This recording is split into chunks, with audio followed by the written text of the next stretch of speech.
Good morning and welcome back to B for TV, your daily dose of industry information. In today's episode, we're looking at the government's announcement for funding for sustainable road freight, and we're joined by Jamie, our policy advisor, to tell us more. So Jamie, thank you so much for joining us this morning. Thank you for having me. Now, let's look at the government's funding. Can you tell us a little bit more about that and what it aims to achieve? Yes, so sort of late March this year, the government announced a really hefty funding package for road freight decarbonisation. So it's actually £1 billion of funding was announced in late March, which is a significant amount. Yeah.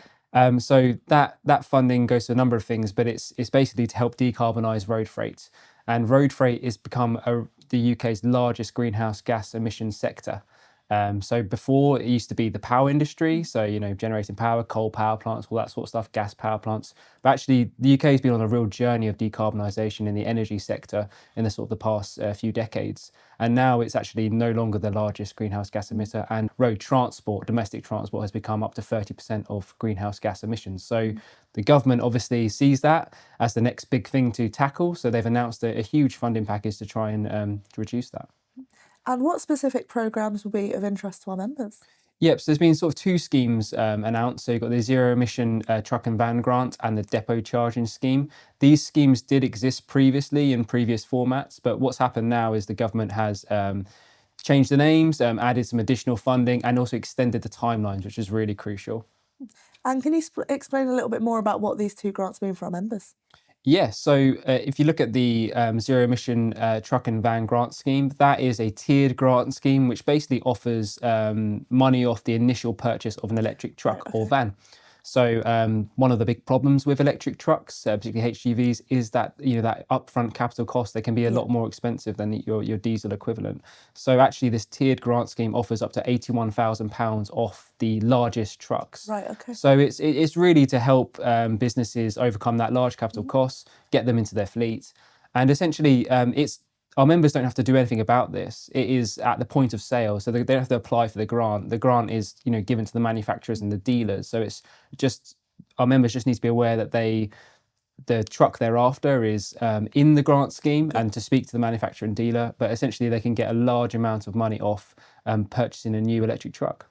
And the depot charging scheme, that is a charging scheme that offers up to money off the civil and charging infrastructure for depot charging. So this is a key part of the electric truck initiative to charge at your depots. It requires a lot of work, a lot of legal work, a lot of civil work, a lot of engineering work. So basically, the depot charging scheme offers up to 70% off the costs of those depot charging, up to £1 million. And that is for as many sites as an organisation wants, but it's limited to one application. So they have to make one application for as many sites, and it's up to £1 million and 70% off the costs. Right, okay. And I understand that we provided some feedback on this. So what did we advocate for our members? Yeah, so BFA actually sort of in March responded to a consultation from the government about road freight generally, but we also highlighted in that we want these grant schemes to be sort of more longer timelines, extended timelines. Before it was very short windows, and our members need to prepare. Our members are planning strategically. They're planning their fleets. They're doing their procurement. They need some real certainty. And we also advocated for extended timelines and more funding for these because our members really need help. These are really expensive technologies, and it's important that we decarbonise, but we have to decarbonise in an industry with low margins, and there's some real operational issues. So we need to deal with that. And is there any advice for members, anything they need to remember if they're looking to utilise the depot charging scheme? Yes, so the depot, with the electric truck and van grant, as I said, you don't have to do anything about that. So it's not a grant they apply for, but this one our members need to apply for. So what they need to do is to make sure within the application that they inform they have evidence or plan to acquire at least one zero emission HGV, so they actually have a zero emission truck. They need to show how many chargers they want and that those chargers match the trucks in their fleet. And if not, if there's a discrepancy, state why. They need to have evidence of grid connections. They need to talk to the distribution network operator or the independent distribution network operator and ensure they can actually get grid connection to their site, which is important. Members should also speak to the EV charging installers and ensure there's a formal quote and a plan there. They need to have evidence that the organisation can meet the remaining 30%. As I said, the depot charging scheme offers up to 70%, but Yeah, they need to have evidence they get that remaining 30%. And they need to have evidence that senior leadership has actually signed off on this scheme. So they need to ensure all of that is within the application process. And of course, there's a lot for our members to remember. So is there anything else that you'd like to add?